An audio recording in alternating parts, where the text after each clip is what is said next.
Good evening, everybody, respected chairpersons, all the delegates, my teachers, seniors, colleagues, and junior friends. It's really a privilege and opportunity in front of me just to talk in front of this August gathering on this most important aspect of this current clinical practice. Because we are just having an erupted volcano of obesity, dyslipidemia, diabetes, and hypertension and atherosclerotic cardiovascular disease in recent times to such an extent that there has been a recent global concern, and it is from 2008. It is written in this Hart's textbook of heart that worldwide rise in the prevalence of obesity is threatening to undo the recent advances in the prevention and management of atherosclerotic cardiovascular disease. Because we are getting plenty of cases of atherosclerotic cardiovascular diseases, it is supported by this obesity, dyslipidemia, diabetes, hypertension, this fatty liver, PCOS, CKD, and leading to strokes. We all know that the obesity is the epicenter of non-communicable diseases and atherosclerotic cardiovascular diseases, and dyslipidemia is a major contributor to this atherosclerotic cardiovascular disease in obesity. Because we all know that obesity is a disruption of this homeostasis. Either there is disruption of this adipose tissue function, liver, muscle function, hypothalamus, gut microbiota, and gut dysfunction. So when there is an excess lipid, that first goes to this subcutaneous adipose tissue, then to this visceral adipose tissue, then to the organs, and then it becomes a circulating lipid. So when we get dyslipidemia and obesity, it is actually the tip of the iceberg. It means there is adipose tissue is full of store, liver is full, muscles are all full, and there is inflammation of all these organs. So there is the storage system of adipose tissue is not functioning well.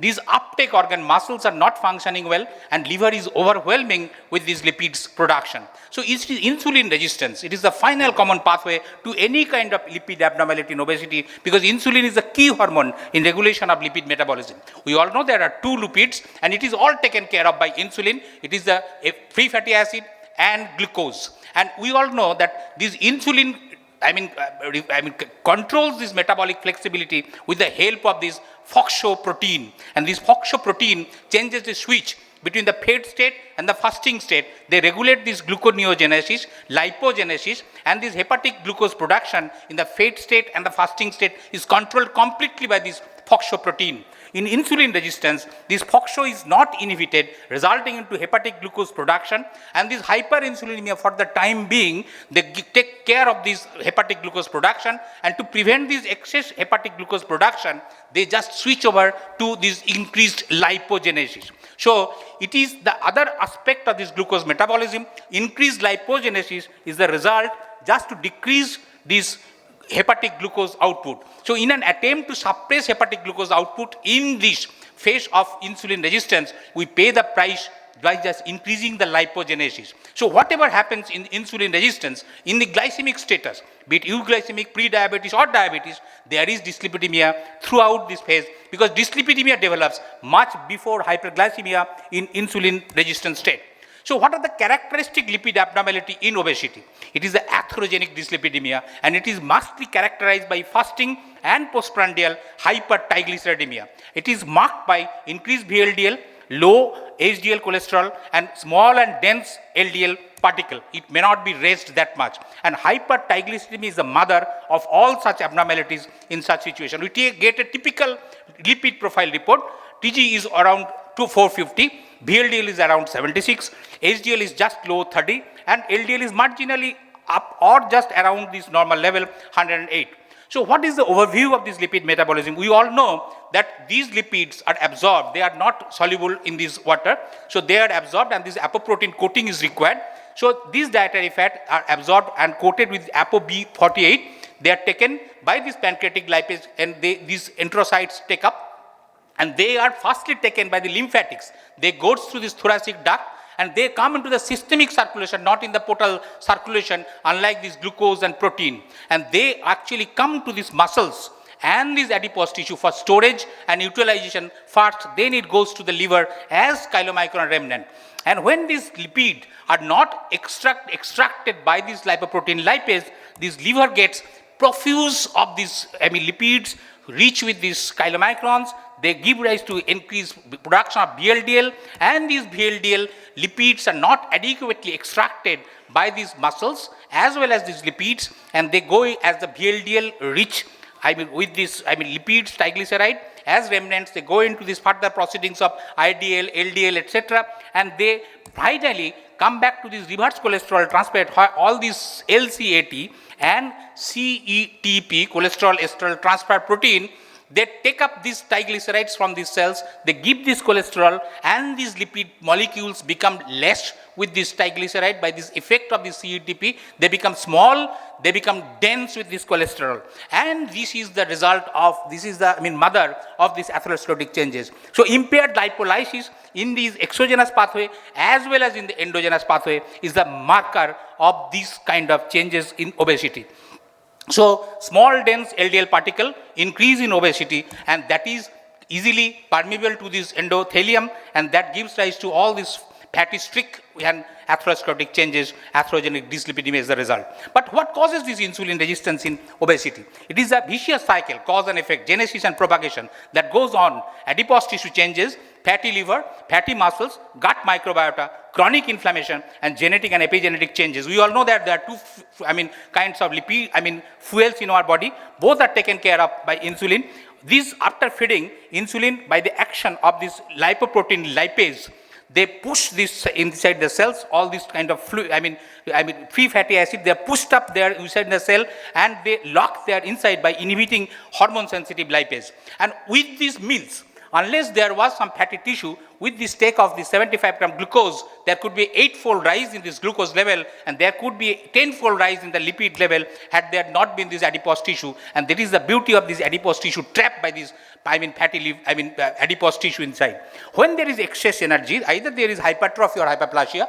Always hyperplasia or number of cells increase is desirable, because small adipocytes can take up these lipids better, they are healthy, but these large adipocytes cannot take up further fatty acids, and they are unhealthy. They produce lot of cytokines, they are the source of inflammatory markers. All these cytochemical structures are shifted to one side, and they are the marker of this insulin resistance.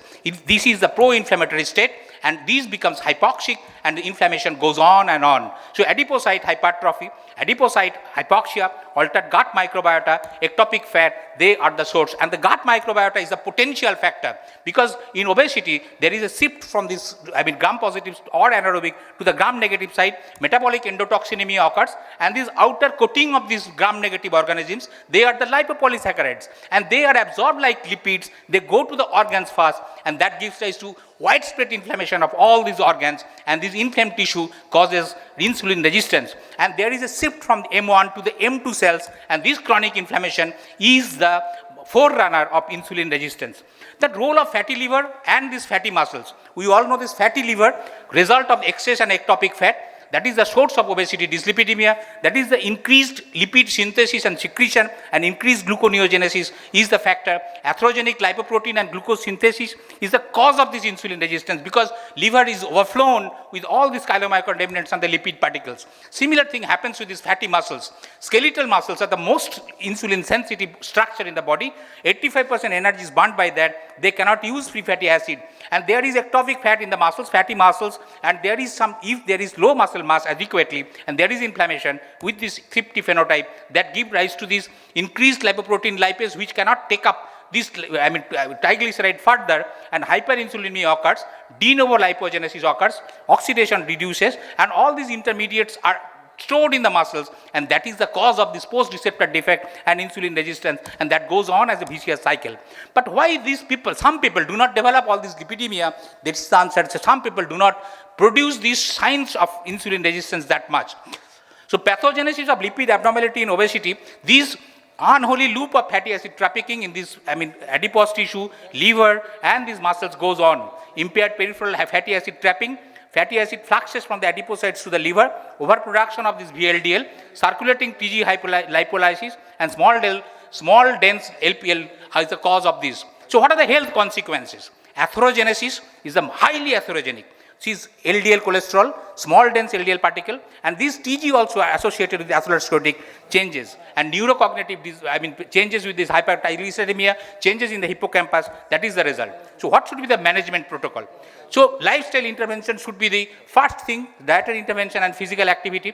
Dietary interventions with 10% weight loss target should be the target. Cholesterol should be less than 200. Saturated fat, PUFA and MUFA should be up. protein should be 20 gram percent, and with increased fiber. Physical activity should be one of the corners, because physical activity increases insulin sensitivity in most of the ways. Lipoprotein lipase, hepatic lipase, hormone sensitive lipase, all becomes favorable, and TG becomes low because TG lipolysis becomes more. But lipid targets and pharmacological treatment, what should be the target? There should be two types of target. One is lipoprotein goal related. This is goal related LDL goal, this non-HDL goal, TG goal, all are there. And intensity of this moderate intensity and the high intensity, they are basically supported by many guidelines. So statin should be the first choice.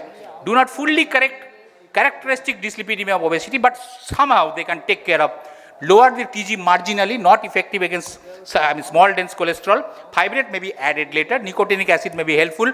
ApoB or non-HDL targets are secondary to this LDL cholesterol.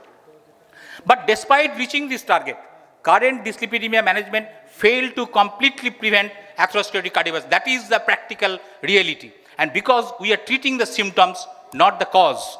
To summarize, dyslipidemia contributes significantly to atherosclerotic cardiovascular disease and obesity. Insulin resistance is the final common pathway to obesity, dyslipidemia, and the core factors are adipose tissue inflammation, dysfunction, ectopic fat, gut microbiota, and epigenetic factors.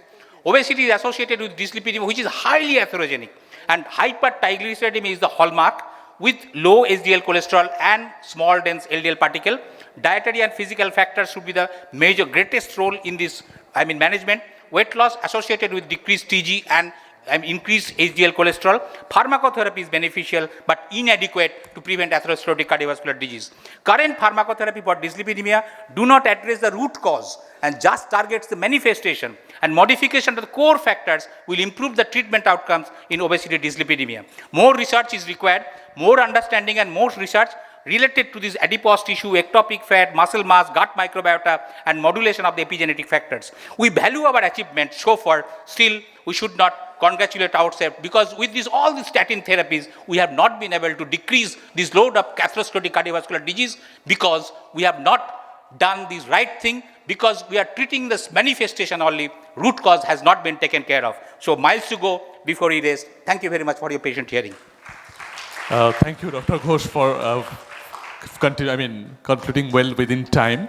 Thank you so much. But again, as it's a long day and the time is very scant, running late, so without any question, so we have decided that no question is allowed.